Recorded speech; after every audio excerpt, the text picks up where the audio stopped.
bag, you're not getting the same. But this is poached in the bag. You can see all that beautiful fish fillet there.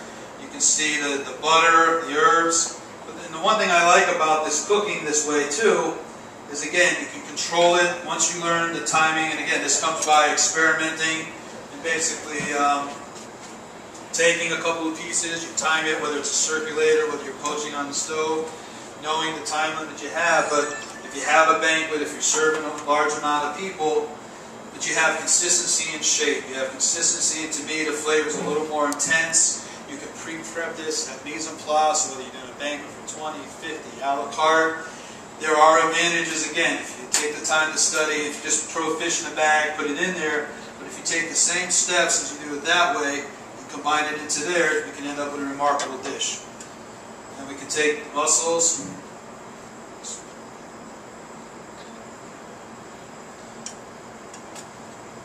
The mussels, again, have been, these were just basically steamed open lightly, and then they were just held in some butter, just a little touch of olive oil, 4 mussels. So the rice, and you can do this with vegetables, a lot of things, even by knife cuts, basically this becomes almost what I call the canvas for your food.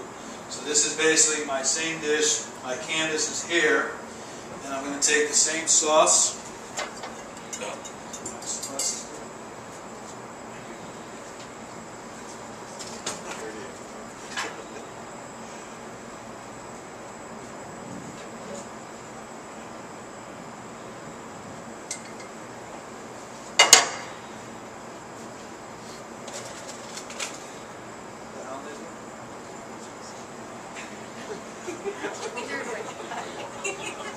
Just bring it to Wisconsin. Yes. Wichita. Wichita. Probably won't ever find it. What do they do at night, Wichita? Huh? What do they do for fun? Friday night?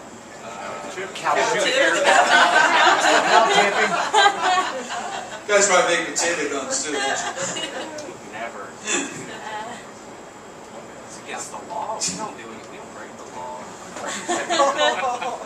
So here we have the rice plank, we have our beautiful mussel, we have the sole, and then what we did, whether you have crawfish or the shrimp, we've taken that, we've had texture, we've fried, bread them in panko. So just a very modern version of the same dish. Same components, same cookery. And again, this could even be more creative. But understanding how it was cooked, that using the fumet, poaching the mussels, getting all your flavor extract. What I would normally do is really take that in the mussel liquid, reduce it, finish it off with a little butter for sauce. So you look here, same components, same process, 2 totally different dishes. So everything you learn, everything the chefs are teaching you, take to that next level by doing that. And one more.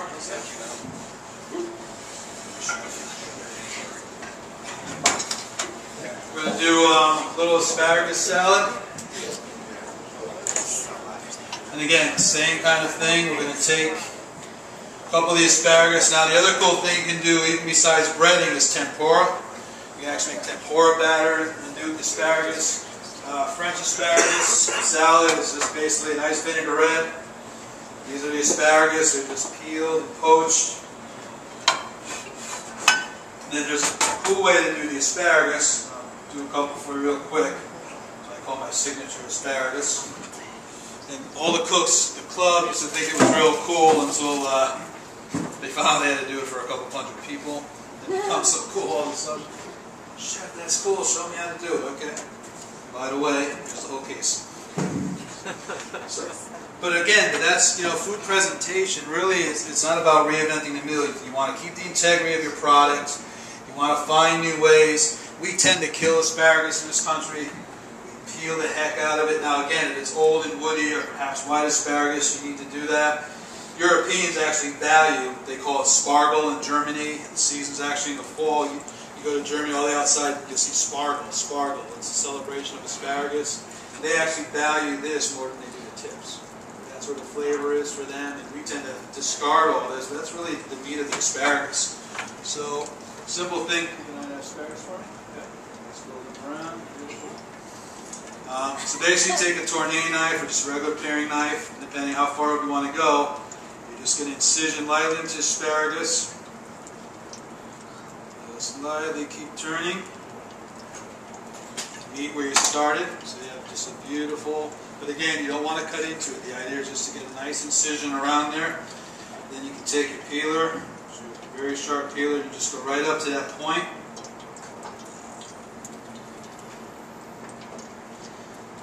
You know, this is a vegetable, you know, people love asparagus, and you know, that's what it was. We were serving a lot of it. I was just trying to find a way besides cutting it, dicing it. How can we make beautiful, you know, especially when it's priming season. I had a local farmer who would bring us bunches.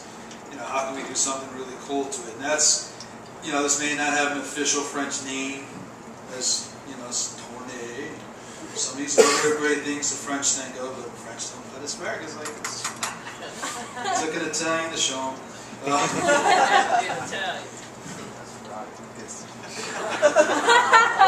Looking out for it. It happens like this.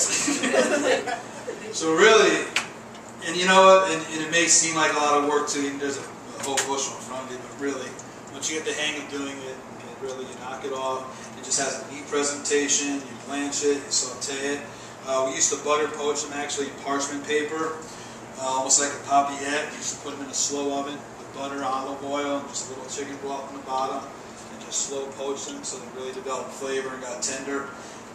We didn't shock a lot of vegetables. Everything we blanched or did was done usually in vegetable water or some kind of seasoned stock, and then we just pull it out enough so it can cool down. And we were lucky to have a cold room, kept at 38 degrees. But just a real cool way of you know, cooking asparagus and doing something special with it. So usually, you know, it's made with a vinaigrette, a little bowl. Keep an eye on those asparagus first.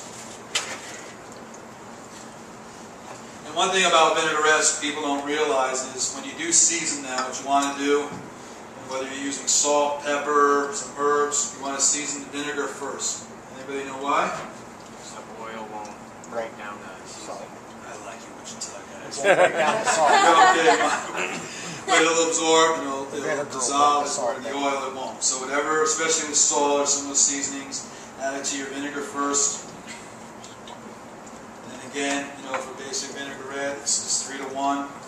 And in a lot of French food, even classically, you know, sometimes extra virgin olive oil is a little too strong too, so you have to be careful. This one's Greek though, so I'm not too worried about it. Are we from Greece? Is that right? No. Yeah, they're laughing because I did the same thing. To me, there's only 2 kinds of olive oil. It's gotta be Italian Or Spain. Spain. Yeah, 1 to 2. Australia's even trying to get to the market now. Imagine that. They are. Australian olive oil, really? Croaky. A little shape there. So traditionally, you would just take that vinaigrette. And a lot of salads, even when you look at a lot of classical salads in Escoffier, both salads were coated with a vinaigrette.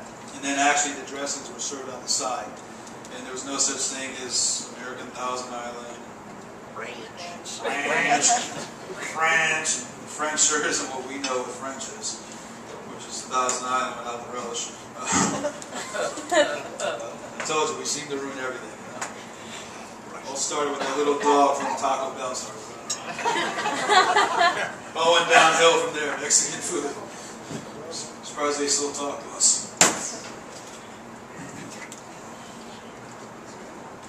Does anybody have really good Mexican cuisine?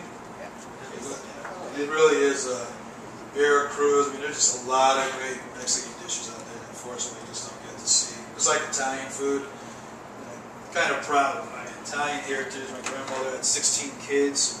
Her name was Civitello. I don't know how the heck she had. I don't know how you have 16 kids. Grandfather did most of, well, I do know how you have 16 kids. Not quite when I'm dead in my 30s.